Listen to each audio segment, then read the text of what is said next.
ശ്രീ ഷാജൻ സ്കറിയ, 4 വർഷം മുൻപ് നടന്ന IIT പഠനമാണ് ഇപ്പോൾ ജനൻ TV പുറത്തുവിടുന്നത്. അത് വായിച്ചു നോക്കാനെങ്കിലും മനസ്സു കാണിച്ചിരുന്നുവെങ്കിൽ എന്ന് തോന്നിയിട്ടുണ്ടോ?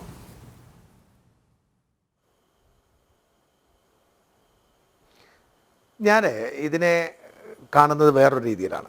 ഞാൻ വീഴ്ചകളുടെ ഒരു കൂമ്പാരമാണ് ഈ സർക്കാർ എന്നാണ് ഞാൻ കരുതുന്നത്. പക്ഷേ ഇവിടെ ഈ യെല്ലോ അലേർട്ട് അല്ലെങ്കിൽ റെഡ് അലേർട്ട് അല്ലെങ്കിൽ പഠന റിപ്പോർട്ട് എന്നൊക്കെ പറയുമ്പോഴും നമ്മൾ പൊതുവെ അതിപ്പോൾ പിണറായി സർക്കാരായവണ്ണം നിർബന്ധമില്ല, ഏത് സർക്കാരാണെങ്കിലും ഏത് വ്യക്തിയാണെങ്കിലും പൊതുവെ ഇത്തരം പഠന റിപ്പോർട്ടുകളോട് നമ്മുടെ ഒരു സമീപനം വളരെ നിസ്സംഗമാണ്.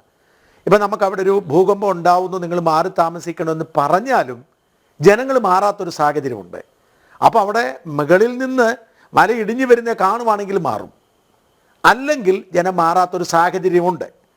അപ്പം ഇതൊരു നമുക്കറിയാവുന്നതാണ്. ഇപ്പം കസ്തൂരി രംഗൻ റിപ്പോർട്ട് വന്നപ്പം അല്ലെങ്കിൽ ഗാഡ്ഗിൽ റിപ്പോർട്ട് വന്നപ്പോൾ ഉണ്ടായ പ്രക്ഷോഭങ്ങൾ അറിയാവുന്നതാണ്. അതുകൊണ്ട് മനുഷ്യൻ്റെ ഒരു കാര്യം എന്താ വെച്ചാൽ, മനുഷ്യൻ പരമ്പരാഗതമായി താമസിക്കുന്ന സ്ഥലവും അവൻ്റെ ജീവിത സംവിധാനങ്ങളും ഒക്കെ ഉള്ള ഇടം വിട്ടുപോകാൻ അവസാന നിമിഷം വരെ അവൻ മടി കാണിക്കും.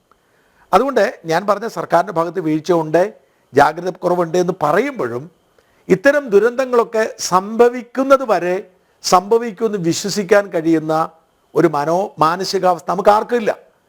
അതുകൊണ്ട് ഒരു പരിധി വരെ ഞാൻ അതിന് ശേഷമുള്ള, അതായത് ദുരന്തമുണ്ടായതിന് ശേഷം സർക്കാരിൻ്റെ ഭാഗത്തുണ്ടായിട്ടുള്ള വീഴ്ചകൾ, രക്ഷാപ്രവർത്തനത്തിലാണെങ്കിലും ദുരിതാശ്വാസ പ്രവർത്തനത്തിലാണെങ്കിലും ഇപ്പോൾ നടത്തിക്കൊണ്ടിരിക്കുന്ന ഭീകരമായ വീഴ്ചകൾ, സർക്കാർ അതിന് രാഷ്ട്രീയം മുതലെടുക്കാൻ ശ്രമിക്കുന്നത്, ലാഭമുണ്ടാക്കാൻ ശ്രമിക്കുന്നത്, ആളുകളെ അടിച്ചോടിക്കുന്നത്, അല്ലെങ്കിൽ ഇപ്പോൾ കണ്ടില്ല വൈറ്റ് ഗാർഡിനെ ഭക്ഷണം, ഇങ്ങനത്തെ ഒരുപാട് വിഷയങ്ങൾ കടുത്ത ഭാഷയിൽ വിമർശിക്കുമ്പോഴും ഈ ജാഗ്രതക്കുറവുണ്ടായി എന്ന് പറയുന്നത്, അത് ഏത് സർക്കാരാണെങ്കിലും ഈ ജാഗ്രതക്കുറവുണ്ടാകും. കാരണം ജനങ്ങൾ എത്ര പറഞ്ഞാലും മാറാൻ പറഞ്ഞാലും ജനങ്ങൾ മാറത്തില്ല. അവരെ ഒന്നാമത്തെ കാര്യം, ഇവരെ മാറ്റി പാർപ്പിക്കാനോ അത്തരം സംവിധാനം നമുക്കില്ല. ആകെപ്പാടെയുള്ള ഇപ്പോഴും ആലോചിച്ച് നോക്കൂ, ഇപ്പോൾ ഇതെല്ലാം വന്ന് ഭാഗ്യം കൊണ്ട് ജീവൻ തിരിച്ചു കിട്ടിയവരെ കൊണ്ട് ഏതോ സ്കൂളിൽ ഇട്ടിരിക്കുകയാണ്. ആ സ്കൂളിൽ എങ്ങനെയാണ്, ഏത് ടോയ്ലറ്റിലാണ് ഇവർ പോകുന്നത്, എന്ത് സൗകര്യമാണ് ഇവർക്കുള്ളത്? സത്യത്തിൽ എന്താണ് ചെയ്യേണ്ടത്? ഇഷ്ടംപോലെ പണം സർക്കാരിന് കിട്ടുന്നുണ്ട്, ഇഷ്ടംപോലെ സൗകര്യം കൊടുക്കാൻ ജനങ്ങൾക്ക് തയ്യാറാണ്.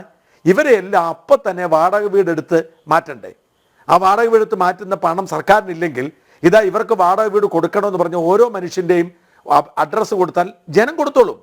ഇപ്പം സാധാരണക്കാരൻ ഞാൻ വേണമെങ്കിൽ 2 പേരുടെ വാടക 2 കൊല്ലത്തേക്ക് കൊടുക്കാം.